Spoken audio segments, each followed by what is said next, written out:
행복한 안식일이 돌아왔습니다. 오늘 안식일은 지난 안식일에 이어서 이사야 40장 9절 이후에 나타난 말씀을 함께 나누고자 합니다. 먼저 이사야 40장 9절 10절의 말씀을 봉독합니다.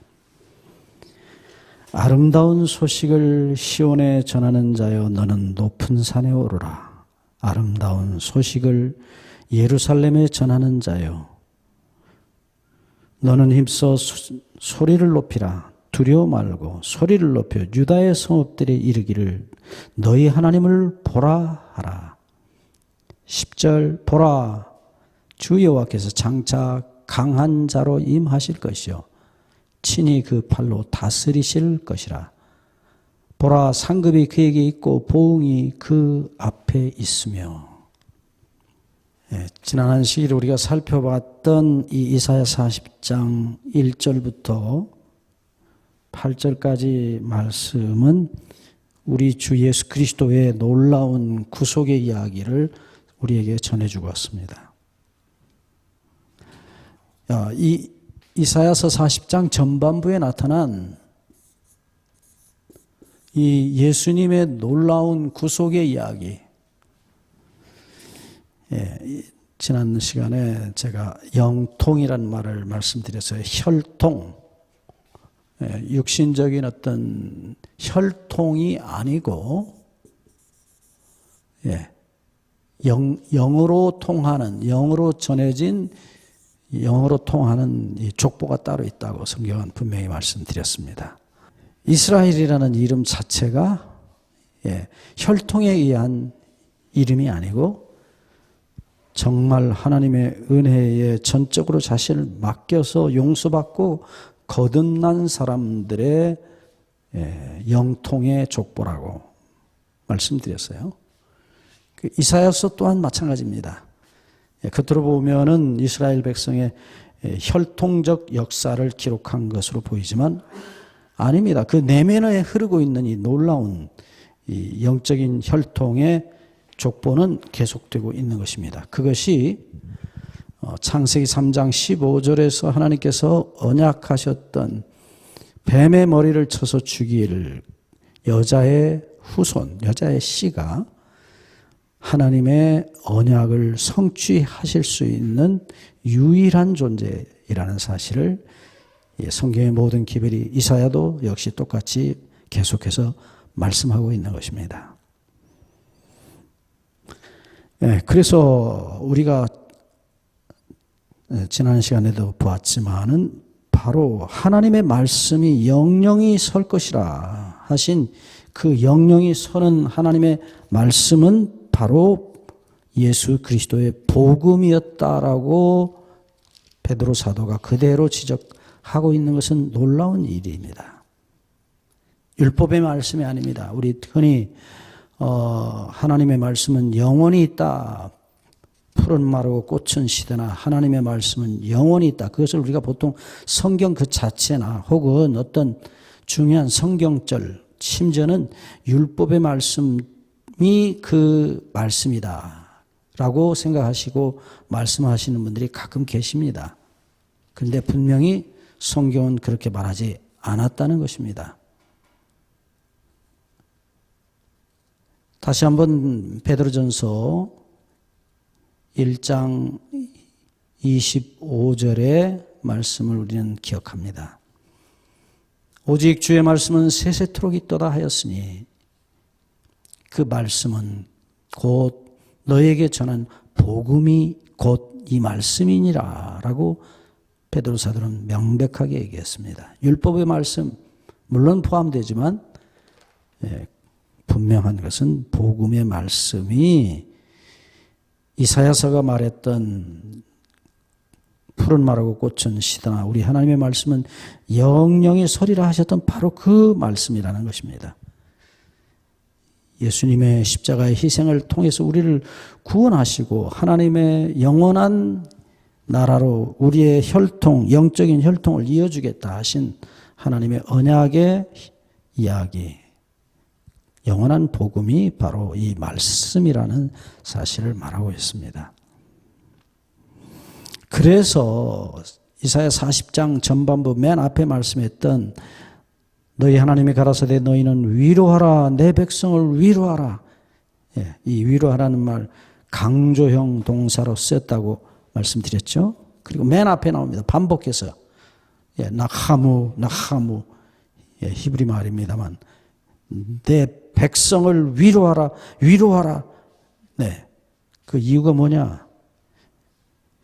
이 모든 원수의 세력을 다 정복하고 당신의 희생의 죽으심을 통해서 우리를 구원하실 예수 그리스도의 오심을 바라보면서 더 이상 이제는 두려워할 필요가 없고 염려할 필요가 없고 걱정할 필요 없다는 것입니다.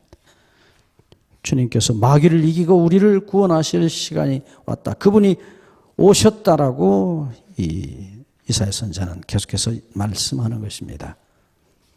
자, 이제 다시 한번 이사야 40장 9절과 10절을 봅니다. 여기 9절에는 분명히 주님께서 우리를 구원하시려고 오시는 그 아름다운 소식을 전하라. 이 아름다운 소식이라는 말씀이 이사야 61장 1절에도 똑같이 나옵니다. 이사야 61장 1절에 보시면 여호와의 신이 내게 임하여서 내가 아름다운 소식을 전하는데 그것은 마음이 가난한 자에게 복음을 병든 자를 다시 살리고 구원하는 이 놀라운 복음을 나는 선포한다고 말씀합니다. 네, 이 똑같은 이야기가 놀랍게도 누가복음 4장 16절로 19절에 기록이 되어 있어요. 누가복음 4장 16절로 19절을 보시면 예수님께서 이 땅에 오셔서 나사렛 회당에 들어가셔서 이사야서의 글을 펴서 당신에 관한 예언이라고 이 말씀을 정확하게 지적하십니다. 눈먼 자에게 보게 함을, 가난한 자에게 주의 복음을, 눌린 자를 자유롭게 하는, 포로된 자에게 자유를 주시는 하나님의 은혜의 해를 희년입니다. 전파하게 하려 하십니다.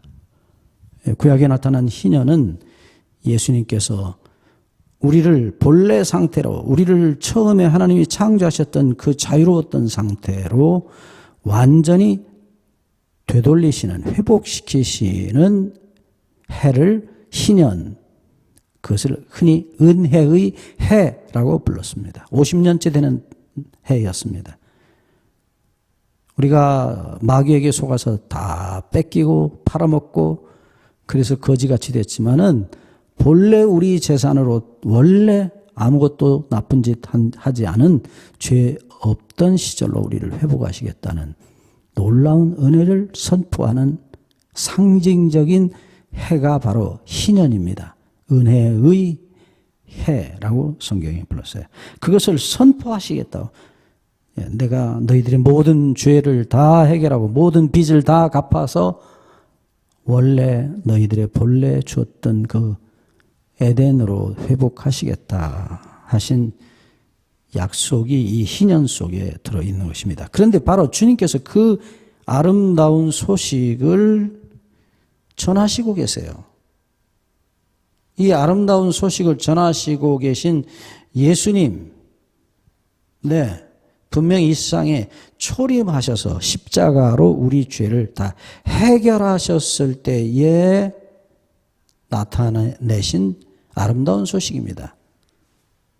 이 히브리 말은 이 놀라운 이 은혜의 해를 전파하신다는 말씀을 히브리 말로는 한 단어로 표현을 합니다. 마사르라는 단어인데요. 이것은 아주 소식을 전한다. 기쁜 소식을 전한다. 이 바사르, 소식을 선포하는 이 놀라운 사건에 대해서 이사야 61장 1절의 말씀을 하시고 계시고, 예, 이 말씀의 그 근본, 원본은 바로 이 이사야 40장 9절에 있다고 하는 것입니다. 예, 이 이사야 40장 9절에 아름다운 소식을 전하는 자여 할 때, 이때도 아름다운 소식을 전한다는 말이 강조형으로 되어 있어요. 너무 좋아서 힘있게 크게 아름다운 소식을 전한다. 바사르를 그대로 이 말씀 속에 사용하고 계신 것입니다.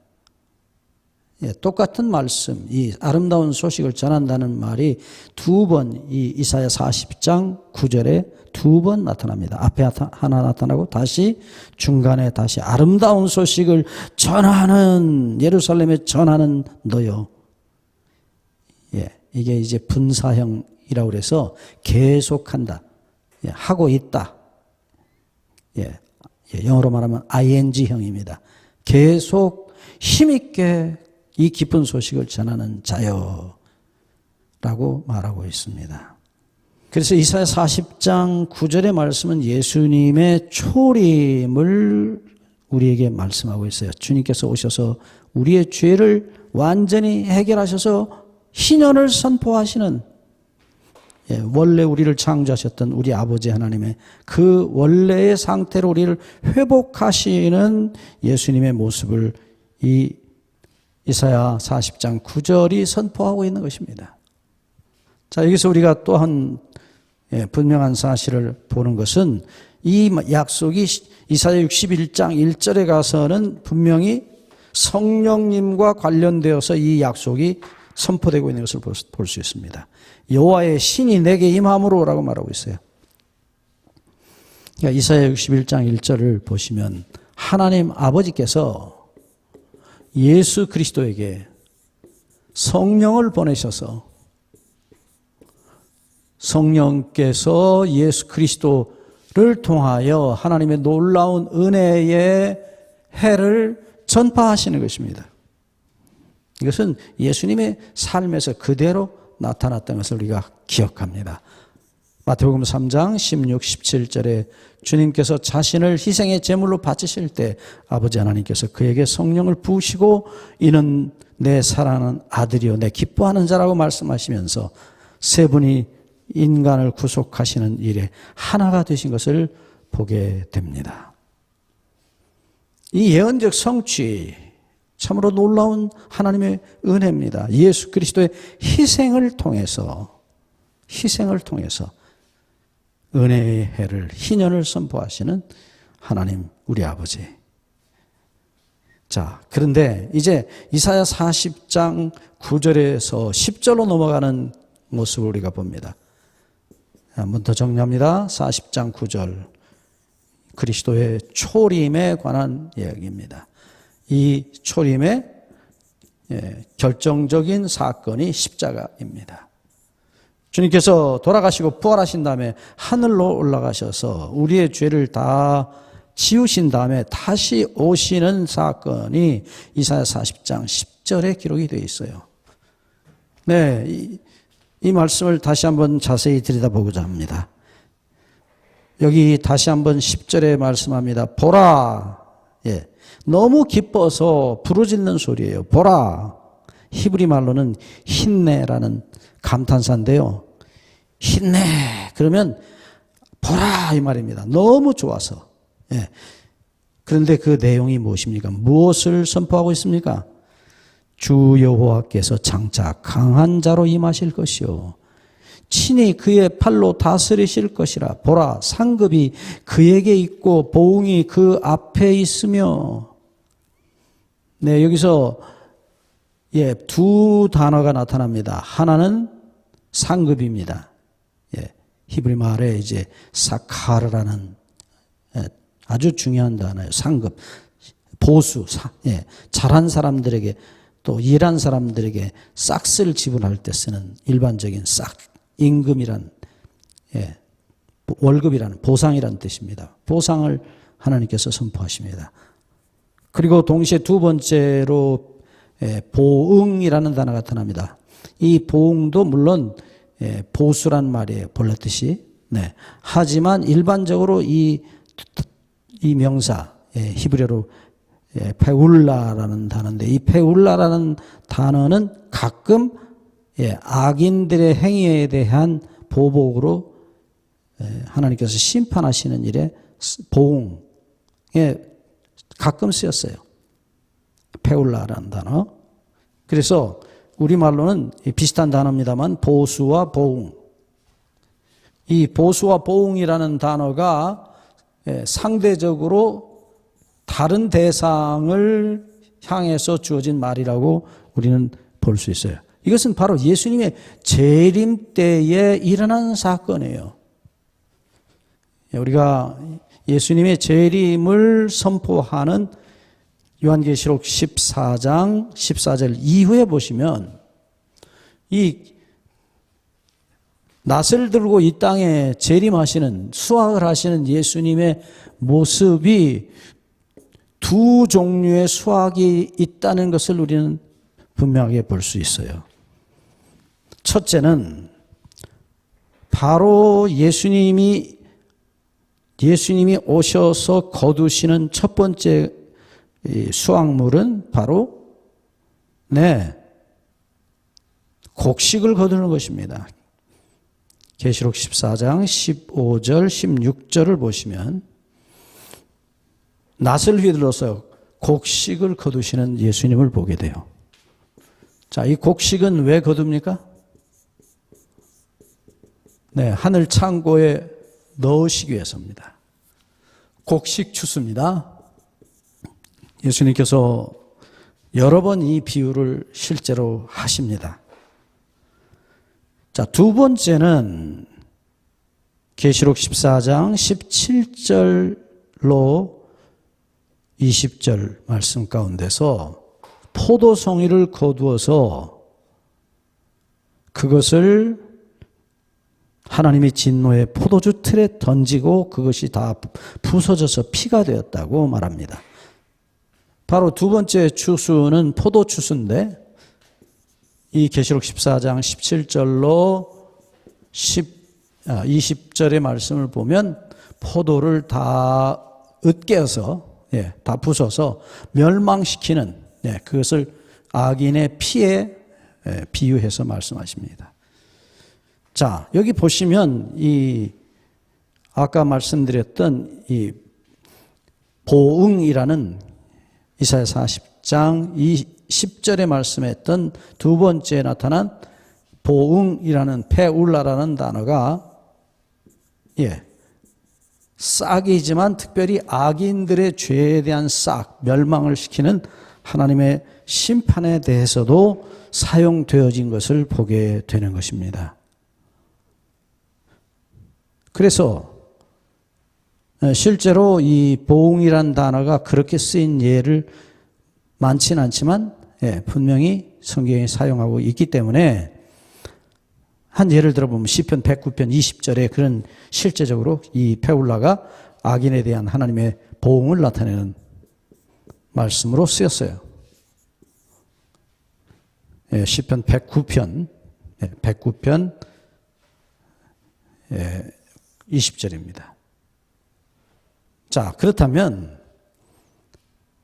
이 이사야 40장에 나타난 10절에 나타난 예수님의 초림과 더불어서 마지막 모든 죄의 문제를 해결하시고 세계를 다시 한번 하나님의 나라로 회복하시는 예수 그리스도의 행위의 마지막 이야기가 재림으로 결론이 나고 있다는 사실을 우리가 부인할 수 없는 것입니다.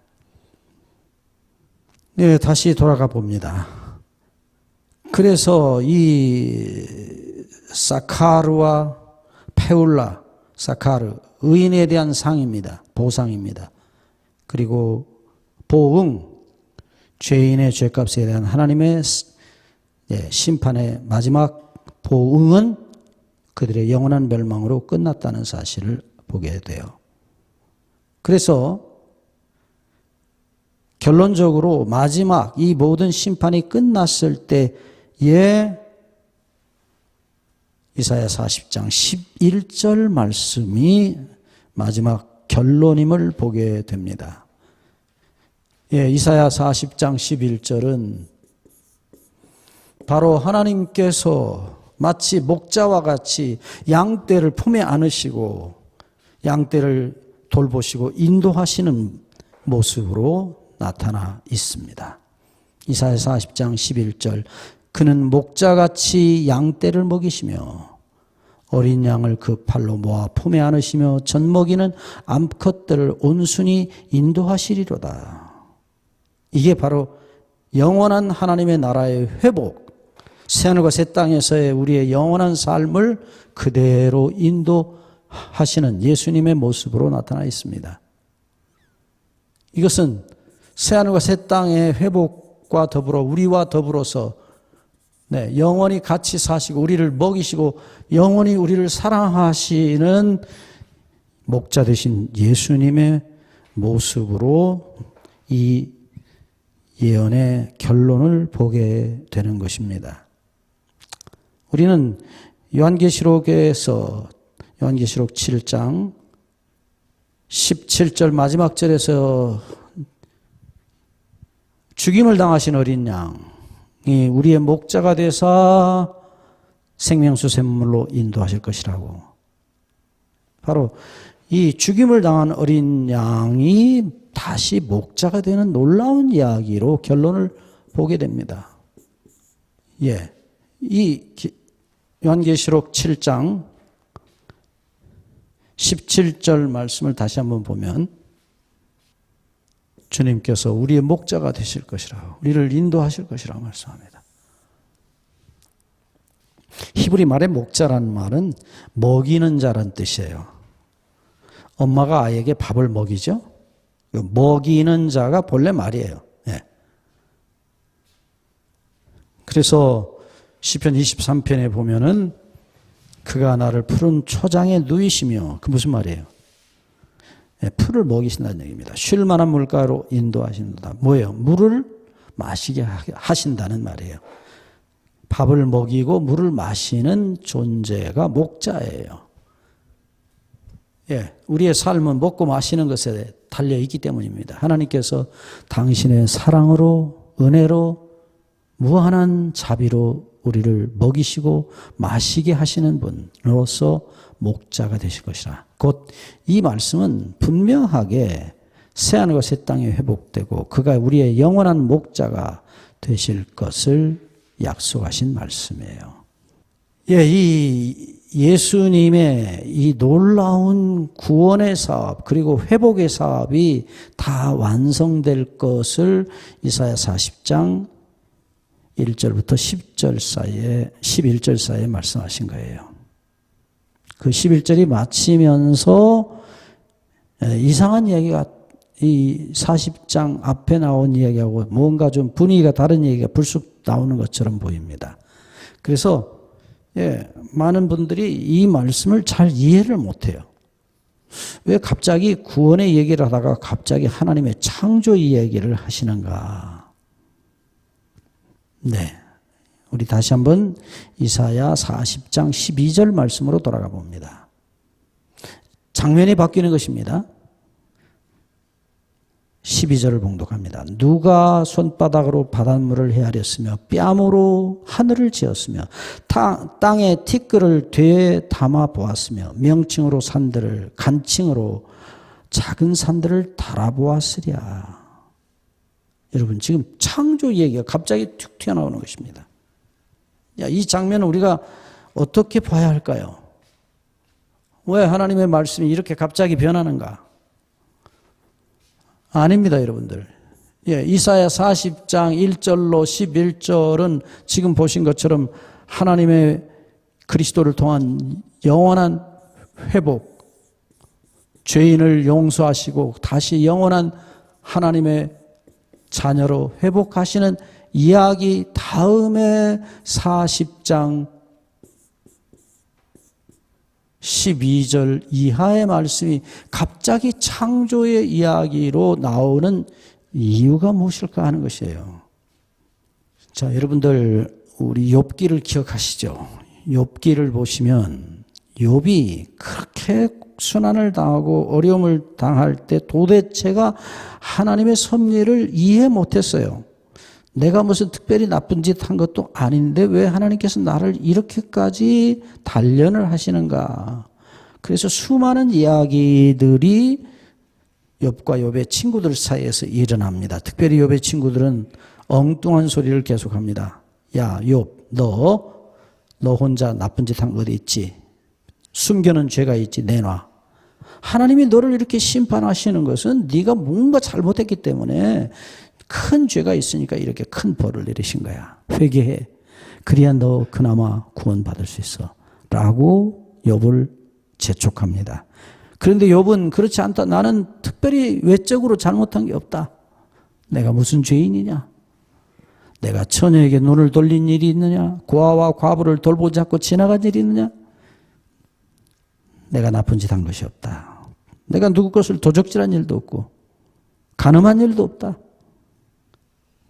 그래서 이 욥기서 1장부터 37장까지 긴 두 그룹 사이에 욥과 친구들 사이에 논쟁이 벌어지는 가운데 하나님께서 드디어 욥기 38장 1절과 2절에 나타나셔서 말씀을 하십니다. 욥기 38장 1절 2절을 잠시 보시죠. 그때 여호와께서 폭풍우 가운데서 욥에게 말씀하여 이르시되 뭐라고 말씀하십니까? 2절 말씀을 보시면 무지한 말로 생각을 어둡게 하는 자가 누구냐? 하나님께서 갑자기 폭풍에서 나타나십니다. 폭풍우 가운데 나타나시는 이유가 뭐겠어요? 하나님께서 이 폭풍우 가운데서 나타나시는 경우들이 가끔 있었죠? 옛날 시내산에서 그렇게 나타나십니다. 번개와 구름과 화염 속에서 으르릉 쾅쾅 하고 나타나십니다. 예, 이 태풍, 폭풍 속에서 나타나셔요. 왜 그럴까요? 정신 차리라는 겁니다. 예, 그러시면서 하시는 말씀이 뭐냐? 무지한 말로, 예, 말 그대로입니다. 네, 무지한 말로. 지식이 달아지는 말이라고 되어 있어요. 본래 말을. 예, 무지할 때 그 무자가 히브리 말로 벨리라는 단어인데 벨리는 달아져, 떨어져, 없어진다는 말이에요. 예. 그러니까 지식을 계속 예, 이렇게 자꾸 엉뚱한 짓을 해서 그 지식이 다 달아서 없어지도록 하는 말로 생각을 어둡게 하는 자. 말 그대로입니다. 예, 히브리어로 하샤크란다는데 깜깜해지다는 뜻이에요. 지식을 가지고 엉뚱한 말도 안 되는 소리를 해서 너희를 어둡게 하는 자가 누구냐? 지금 이 이야기는 욥이나 욥의 친구들을 향해서 하신 말씀이에요. 뭐 욥의 친구들이 잘한 것도 아니고 욥도 잘한 게 아니에요. 하나님의 마음을 모르고 하나님의 길을 모르고 엉뚱한 소리를 해서 네, 진짜 참된 지식으로부터 멀어지게 만드는 자가 누구냐 하고 불쑥 나타나시는 것입니다. 자, 이것이 하나님의 놀라운 사랑의 섭리예요. 우리 인생에 있어서 가끔 우리가 도저히 이해 안 되는 일들이 우리 인생에 벌어집니다. 갑자기 누가 죽고 갑자기 부도가 나서 살림이 다 망하고 네, 엄청난 사건들이 우리 삶에 있을 수 있어요. 하나님은 어디 계시냐 소리가 저절로 나올 정도로 처참한 일들이 우리 삶에 있을 수 있습니다. 그러나 하나님은 여전히 우리를 돌보고 계시는 아버지 하나님이시고 우리를 사랑하시는 죽도록 사랑하시는 아버지시라는 사실을 우리는 까맣게 잊어버리고 삽니다. 그래서 하나님께서 가끔 이런 충격 요법을 쓰시는 거예요. 폭풍우 가운데 나타나십니다. 그리고 묻습니다. 말도 안 되는 소리를 가지고 너희 마음을 어둡게 하는 자가 도대체 누구냐 하고 하나님께서 불쑥 나타나시는 것입니다. 그리고는 이제 욥에게 질문을 하십니다. 욥기 38장 3절에 너는 대장부처럼 허리를 묶고 내가 내게 묻는 것을 대답할지니라. 자, 여기서 하나님께서 질문을 시작하시는데 갑자기 무슨 질문을 시작하시느냐? 뭐 욥의 개인적인 얘기를 하시는 게 아니에요. 야, 형편이 이렇게 됐는데 그래 따져보자. 네 얘기부터 시작해보자. 그런 얘기를 물어보시는 게 아니에요. 여기 4절 이하의 말씀을 보시죠. 4절 욥기 38장 4절입니다. 내가 하나님인 내가 창조주이신 내가 땅에 기초를 놓을 때가 내가 어디 있었느냐? 너 그때 어디 있었느냐? 내가 깨달아 알았거든 말할지니라. 5절 누가 그것의 도량법을 정하였는지 누가 그 줄을 그것의 위에 띄웠는지 내가 아느냐? 6절 그것의 주초는 무엇 위에 세웠으며 그 모퉁이 돌을 누가 놓았느냐? 지금 계속 창조 얘기를 하세요. 내가 이 세상을 만들 때 너 어디 있었느냐는 거예요. 그러시면서 말씀하시기를 유명한 말씀입니다. 욥기 38장 7절입니다. 그때 새벽별들이 기뻐 노래하며 하나님의 아들들이 다 기뻐 소리를 질렀느니라. 그러니까 이 창조의 이야기를 시작하시면서 하나님께서 왜 창조를 하시는지를 어느 정도 알았던 천사들과 우주의 거민들의 대표들이 너무 좋아서 창조의 이 장면을 보고 그들이 기뻐하고 노래하였다 그랬어요. 네? 무슨 소리예요, 이게? 제가 언젠가도 말씀드렸지만 저희 돌아가신 아버지가 이제 돈이 좀 모여져서 집을 새로 지실 때마다 그 와서 터를 닦는 그 일꾼들에게 옛날엔 터를 닦아서 집을 지었습니다. 한옥집이기 때문에 요즘같이 무슨 기초공사를 시멘트로 하고 그게 아니에요. 큰 바위를 가져다가 땅을 이렇게 쾅쾅 다집니다. 그래야지 그 건물, 집이, 목조 건물이 흔들리지 않기 때문에. 근데 마치 하나님께서 옛날 이 세상에 기초를 놓으실 때 천사들이 와서 기뻐했다고, 노래했다고 말했어요. 저희 아버지가 늘 하셨던 말씀이에요. 잘 부탁합니다. 이 집은 우리 아들 장가가면 살 집입니다. 제가 직접 들었어요. 몇 번 집을 지셨기 때문에. 왜 하나님이 창조하시는 것을 보고 천사들이 기뻐했을까요? 우주의 거민들이 왜 기뻐했습니까?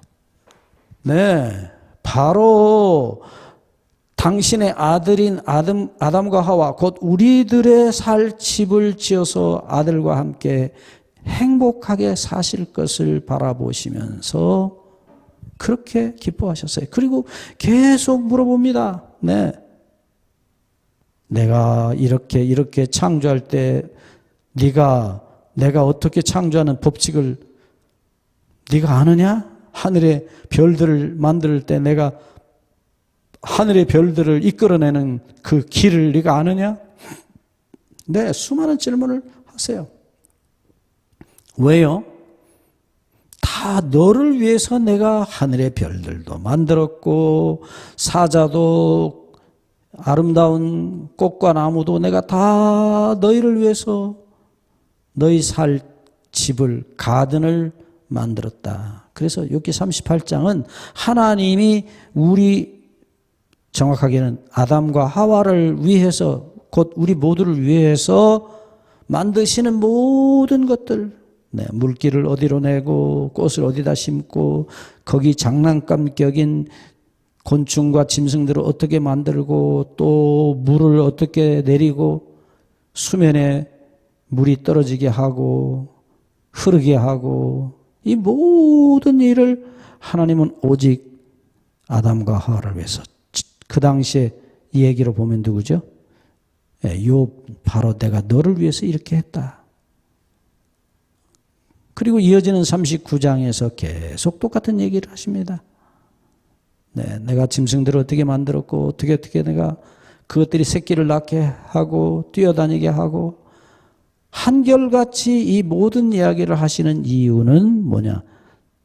당신이 창조하신 것을 자랑하시는 얘기가 아니에요. 이 모든 것은 바로 내가 내가 너 때문에 이렇게 했다는 것입니다. 다시 얘기합니다. 창조는 사랑의 복음이에요. 왜 하나님 우리 아버지가 집을 지으시고 정원을 가꾸세요? 왜 수많은 장난감들을 만드십니까? 꽃을 왜 피우게 하십니까? 왜 아름다운 곡식과 과일들을 만드십니까? 다 자식을 위해서 하는 거예요. 그러면서 하나님께서 묻습니다.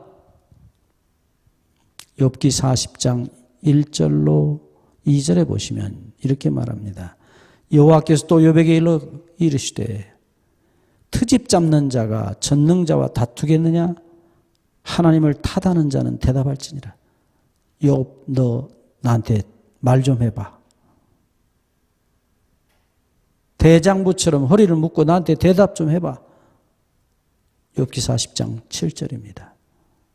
그러시면서 마지막으로 하시는 말씀이 이것입니다. 욥기 40장 8절. 내가 나의 공의를 부인하려느냐? 내 의를 세우려고 나를 악하다 하겠느냐? 자, 이 보세요. 하나님께서 공의라는 단어를 쓰세요. 히브리 말로 미슈파트라는 단어입니다. 자, 법대로 한번 얘기해 보자. 네? 너 법대로 한번 나하고 따져보자. 얘기 좀 해보자. 네, 그런 표현이에요.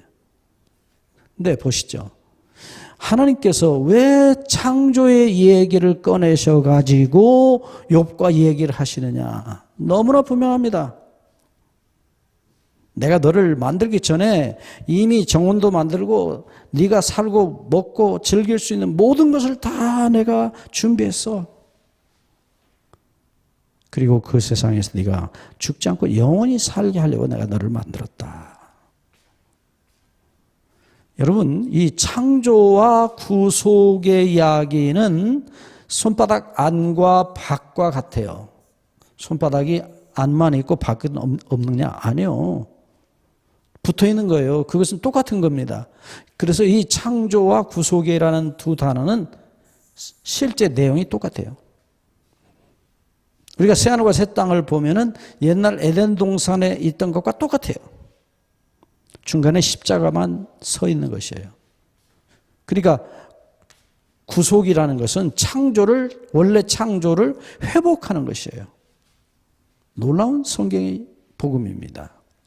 그래서 이 구속을 통해서 하나님이 본래 창조하셨던 그 본래 세상을 회복하시면서 사실은 구속이 완성이 돼요. 그냥 죄만 용서하고 끝나는 게 아니에요. 죄를 용서하는 목적은 분명합니다. 원래 것을 다시 찾아주시기 위해서였어요. 다시 이사야 40장 12절로 돌아가 봅니다. 하나님께서 묻습니다. 누가 손바닥으로 바닷물을 헤아렸으며 뺨으로 하늘을 재었으며 땅에 티끌을 되에 담아보았으며 명칭으로 산들을 간칭으로 작은 산들을 달아보았으랴. 내가 이렇게 한 모든 이런 창조의 이유는 너희들을 영원히 살고 행복하게 하기 위해서였다. 내 창조의 목적은 너희를 위함이었다. 너희의 행복을 위함이었다. 너희의 영원한 행복을 위함이었다라고 말씀하시는 거예요. 그걸 묻습니다. 도대체 누가 너희들을 위해서 이렇게 집을 짓고 정원을 가꾸었느냐? 이사야 40장 13절을 봅니다. 누가 여호와의 신을 지도하였으며 그의 모사가 되어 그를 가르쳤으랴. 여기 분명히 창조에 하나님의 신이 나타나고 있는 것을 보게 돼요. 네, 이 성령께서 창조주라는 사실을 말하고 있어요. 많은 사람들이 성령이 물건으로 생각해서 성령을 달라고 그러고 성령을 구하고 무슨 물건인 것처럼 얘기하는데 아닙니다. 여기 분명히 하나님의 창조에 하나님의 신이 성령이 그 가운데 역사하시고 일하셨다는 사실을 보게 돼요. 이어지는 말씀을 보시면 그가 누구로 더불어 의논하셨으며 누가 그를 교훈하였으며 그에게 공평의 도로 가르쳤으며 지식을 가르쳤으며 통달의 도를 보여주었느냐? 예, 분명합니다. 여호와의 신을 누가 지도하였느냐? 네, 이 선언은 사실은 신약에도 반복이 되고 있지요. 로마서 11장 34절 말씀을 보시면 바울이 이 말씀을 인용하면서 로마서 11장 34절 말씀에 이 창조의 이야기를 그가 분명히 다시 한번 신약에서 인용하는 것은 참으로 놀라운 이야기입니다. 로마서 11장 34절을 잠시 보고 가겠습니다. 여기에 바울은 이렇게 말합니다. 33절부터 보시죠. 로마서 11장 33절입니다. 깊도다. 하나님의 지혜와 지식이 부유하며 그의 판단은 측량치 못할 것이며 그의 길은 찾지 못할 것이로다. 34절 누가 주의 마음을 알았느냐? 누가 그의 모사가 되었느냐? 네, 여기 보면 누가 그의 모사가 되었느냐? 그를 충고하고 의논해 주는 상담자가 되었느냐라고 말씀합니다. 이 이야기는 사실은 바울이 로마서 11장 25절부터 31절까지 말씀의 결론입니다. 그것은 모든 세상 사람, 이방인과 이스라엘 민족 전체를 다 부르시고 구원하시는 하나님의 놀라운 은혜에 대한 이야기를 하면서 이 비밀은 하나님께서 너희에게 지금까지 감춰두셨지만 이제 예수님이 오심으로 그 비밀을 드러냈다고 말씀하셔요. 로마서 11장 25절 보시면 형제들아 너희가 스스로 지혜의 땀을 면기하여 이 비밀을 너희가 모르기를 원치 아니하노니 이 비밀은 이방인의 충만한 수가 들어오기까지 이스라엘의 덜어는 완악하게 된 것이라. 26절 그리하여 온 이스라엘의 구원을 얻으리라 기록된 바. 여러분, 온 이스라엘은 이방인 영적인 혈통으로 실제로 이스라엘인 이방인들과 혈통, 이 육체적인 혈통을 통해서 이스라엘 민족이 된 그들 속에서 하나님을 의지하고 예수 그리스도에게 모든 죄를 용서받았던 이 영적 이스라엘, 육신적 이스라엘 속에 있는 영적 이스라엘들이 합쳐서 완전한 한 덩어리의 진짜 영적인 이스라엘이 되고 그들이 다 구원을 얻을 것에 대한 얘기를 하셔요. 그 구원의 이야기가 너무나 참으로 오묘하고 신비로운 것이어서 그 이야기를 너희가 모르기를 내가 원치 않는다. 이것은 하나님이 영원전에 당신의 가슴에 감추어뒀던 비밀이었다. 사랑의 이야기였다라고 말하면서 이 이사야서 40장 13절 누가 여호와의 신을 지도하였으며 그의 모사가 되었느냐라고 말하는 말씀으로 말씀합니다. 자, 분명합니다. 네, 구속의 이야기, 구원의 이야기입니다.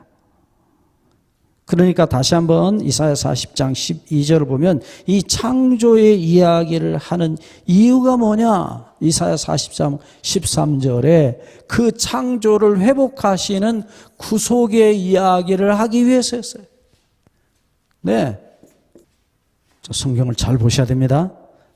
성령께서 어떻게 그 당시의 형편을 통해서 장차 우리를 구원하러 오실 예수 그리스도의 구원의 이야기를 설명하고 있는지 우리는 여기서 선명하게 보는 것입니다. 단순히 그 당시의 이야기가 아니에요. 이것은 놀랍게도 장차 예수 그리스도를 통해서 하나님이 이루실 구원의 이야기를 그대로 포함하고 있다는 사실입니다. 자, 다시 한번 이사야 40장 15절로 돌아갑니다. 보라, 그에게는 열방은 통에 한 물방울 같고 저울에 적은 티끌 같으며 섬들은 떠오르는 먼지 같으니 레바논 짐승들은 번제 소용에도 부족하겠고 그 삼림은 그 화목 소용에도 부족할 것이라. 17절 그에게는 모든 열방이 아무것도 아니라 그는 그들을 없는 것 같이 빈 것 같이 여기시느니라. 여기서 분명하게 하나님 말씀하십니다.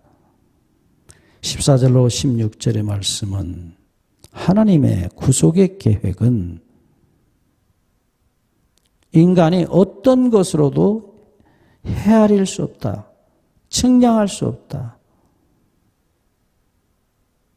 예, 세상의 모든 사람들은 그렇게 많은 수천억의 사람들도 하나님의 눈앞에서는 통에 물방울 하나 같다. 티끌 같다고 말씀하십니다. 섬들은 떠오르는 먼지 같다고요. 레바논 짐승들은 아무리 많아도 그것은 하나님께 제사를 드리는 일에 턱없이 부족한 것이고, 거기에 있는 레바논의 백향목들은 하나님 소위 제사 드리는데 나무로 양을 태우는데 거기 그 많은 거창한 산림들은 화목 소용에도 부족할 것이라고 말씀하셔요. 그러면서 17절에 그 앞에는 모든 열방이 없는 것 같아. 하나님은 그들을 없는 것 같이 빈 것 같이 여기신다고 말씀하셔요. 이게 왜 이야기가 나오는지 우리 기억하셔야 돼요. 실제 번제물이신, 실제 어린 양이신 번제물이신 예수님과 이 세상의 모든 양떼들을 다 갖다 붙인다 해도 예수님 한 분하고 도저히 비교할 수 없다는 것입니다. 수천억 마리가 돌아와도 한 어린 양 하나이신 하나님의 어린 양이신 예수 그리스도와 비교할 수 없다. 다시 말하면 하나님의 희생과 너희들의 헌신은 비교가 안 된다는 것입니다. 하나님은 자기 아들을 희생하셨어요. 우리가 수많은 제사를 드리고 수많은 돈을 드리고 우리 소위 헌신한다는 우리들과 비교한다 할지라도 그건 없는 것과 똑같다는 것입니다. 아무것도 아닌 것이에요. 인간의 공적과 행위는 하나님의 행위와 희생 앞에 아무것도 아니라는 거예요. 어찌 그것을 감히 비교할 수 있겠습니까? 영원하신 하나님이 우리를 위해 희생을 당하신 그 사랑, 그 희생을 어떻게 감히 비교할 수 있으며 우리가 하나님을 사랑한다고 하는 그 모든 행위들에 어떻게 하나님의 희생의 사랑의 행위와 감히 비교할 수 있느냐는 겁니다. 이어지는 말씀 이사야 40장 18절 이후의 말씀을 보시죠. 그런즉 결론입니다. 너희가 하나님을 누구와 같다 하겠으며 무슨 형상에 비기겠느냐? 감히 하나님의 사랑을 인간의 어떤 것과 비교하겠어요? 어디에다 그 형상을 다 우리가 그 사랑의 모습을 어디에다가 비기겠어요?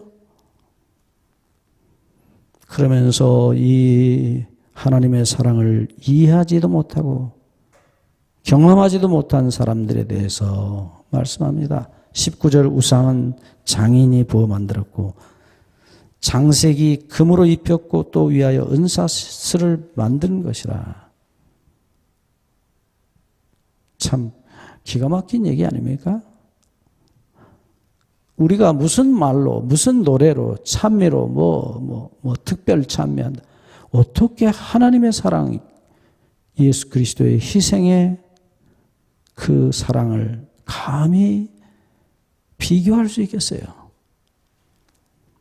때때로 우리는 특창을 들으면서 특창하시는 분들의 감동적인 목소리와 그의 참 간증에 감사를 합니다. 그런데 아무리 아름다운 목소리로 감동적인 말로 하나님의 사랑을 노래한다 할지라도 실제로 우리를 위해 돌아가신 주님의 고난과 죽으심과 그의 사랑을 어찌 감히 표현할 수 있겠어요? 계속해서 이사야 40장 20절을 봅니다. 궁핍하여 이런 것을 드리지 못하는 자는 썩지 않는 나무를 택하고 공개한 장인을 구하여 우상을 만들어서 흔들리지 않도록 세우느니라. 여러분, 참, 인간이 무슨 재주를 부리고 무엇을 하나님께 감사하고 무엇을 어떻게 희생한다 할지라도 도저히 그것은 하나님의 희생과 사랑과 우리를 향하신 하나님의 놀라운 은혜를 비교할 수가 없는 거예요. 그 헤아릴 수 없는 무한한 사랑을 인간이 어떤 행위나 어떤 말이나 어떤 노래로나 어떤 헌물로 그것을 감히 감사하다는 표시로 얘기한다 할지라도 그건 도저히 비교가 안 된다는 사실을 말씀하고 있습니다. 계속해서 21절부터 25절까지 말씀을 보시면 너희가 알지 못하였느냐? 너희가 듣지 못하였느냐? 태초부터 너희에게 전하지 아니하였느냐? 땅의 기초가 창조될 때부터 너희가 깨닫지 못하였느냐? 그는 땅 위 궁창에 앉으시나니 땅 위의 거민들은 메뚜기 같으니라. 그가 하늘을 차일같이 펴셨으며 거할 천막같이 베푸셨고 귀인들을 패하시며 세상의 사사들을 헛되게 하시나니 그들은 겨우 심기웠고 겨우 뿌리웠고 그 줄기가 겨우 땅에 뿌림을 박자 곧 하나님의 부심을 받고 말라 회리 바람에 불려가는 초계 같도다. 25절입니다. 거룩하신 자가 가라사대 그런즉 너희가 나를 누구에게 비기며 나로 그와 동등이 되게 하겠느냐 하시느니라. 여러분, 제발 하나님의 은혜를 돈으로 형상화하지 마시기 바랍니다. 하나님의 은혜를 내가 갚기 위해서 돈을 몇십억을 하나님께 드리겠다. 어떻게 몇십억? 아니라 이 온 우주를 다 준다 해도 하나님의 아들, 이 우주를 창조하신 하나님의 죽으심과 희생을 우리가 어떻게 감히 말할 수 있고 비교할 수 있어요? 어떤 것도 아닙니다. 이 온 우주가 아니라 어떤 것을 주고도 하나님이 자기 아들의 목숨을 우리를 위해 주신 그 영원하고 무한한 사랑을 비교할 수 없겠습니다. 다시 한번 25절 거룩하신 자가 가라사대 그런즉 너희가 나를 누구에게 비기며 나로 그와 동등이 되게 하겠느냐 하시니라. 이어지는 말씀 26절을 보시면 너희는 눈을 들어 높이 들어 누가 이 모든 것을 창조하였나 보라. 주께서는 수요대로 만상을 이끌어내시고 각각 그 이름을 부르시나니 그의 권세가 크고 그의 능력이 강함으로 하나도 빠짐이 없느니라. 여러분 하늘에 별들이 보입니까? 은하세계들이 보입니까? 어마어마한 은하들이 우주에 정말로 모래알같이 박혀 있습니다. 수천, 수백, 수천억 년을 가도 끝이 보이지 않는 우주입니다. 인간이 만든 망원경으로 우주 망원경으로 그저 몇백억 년 뒤에 있는 별만 겨우 보인답니다. 그 뒤에 있는 별은 안 보여요. 얼마나 넓고 크고 무한한 세계인지 그것을 창조하신 하나님이 얼마나 더 크고 상상할 수 없는 하나님 그리고 그분의 사랑 그분의 희생 여러분 우리가 그것을 잊어버려서는 안 돼요. 우리가 영원히 살면서 우리 하나님의 사랑을 찬양하고 찬양해도 영원히 그 무한한 사랑을 노래할 수 없어요. 성도 여러분, 오늘 이 안식일에 우리는 우리 아버지 하나님의 무한한 사랑 앞에서 정말 우리가 할 수 있는 것이 아무것도 없다는 사실을 인정하지 않을 수 없어요. 아무것도 할 수 없어요. 정말 우리는 완전히 하나님의 그 무한하신 사랑에 영원히 자신을 맡기는 것 외에는 하나님께서 우리에게 요구하신 일이 없다는 사실을 기억해야 합니다. 그것을 성경은 믿음이라고 말했어요. 믿음, 맡김입니다. 감히 상상할 수도 측량할 수도 없는 사랑이지만 그분의 우리를 향하신 간절한 호소는 네 마음을 내게 달라. 네 존재를 있는 그대로 네 모든 죄를 내게 달라. 내가 다 해결하고 영원히 너하고 같이 살고 싶다. 너하고 영원히 하나 되고 싶다 하신 하나님의 이 놀라운 사랑의 초청에 우리 모두 다 완전히 우리 몸과 마음 맡기는 믿음으로 응답해야 할 것입니다. 이 안식일도 하나님의 이 놀라운 은혜가 우리 모두와 계속 함께 계시기를 주의 이름으로 간절히 축원합니다. 기도하겠습니다. 아버지 하나님, 다시 한번 우리에게 이 놀라운 복음의 초청, 은혜의 초청, 사랑의 초청을 주신 것을 감사합니다. 우리는 우리 죄를 헤아릴 수도 없고 우리의 악을 계산할 수도 없습니다. 우리는 죄와 악의 덩어리일 뿐입니다. 그러나 우리를 무한히 사랑하셔서 나의 품에 네 모든 것을 맡기라고, 네 죄를 맡기라고 하시는 주님의 그 사랑의 호소에 우리 자신을 온전히 맡길 수밖에 없습니다. 우리를 받아주시고 당신의 영원한 사랑의 품에 안아주시고 용서하시고 당신의 형상으로 다시 재창조해 주시옵소서. 예수 그리스도의 이름으로 간구하옵나이다. 아멘.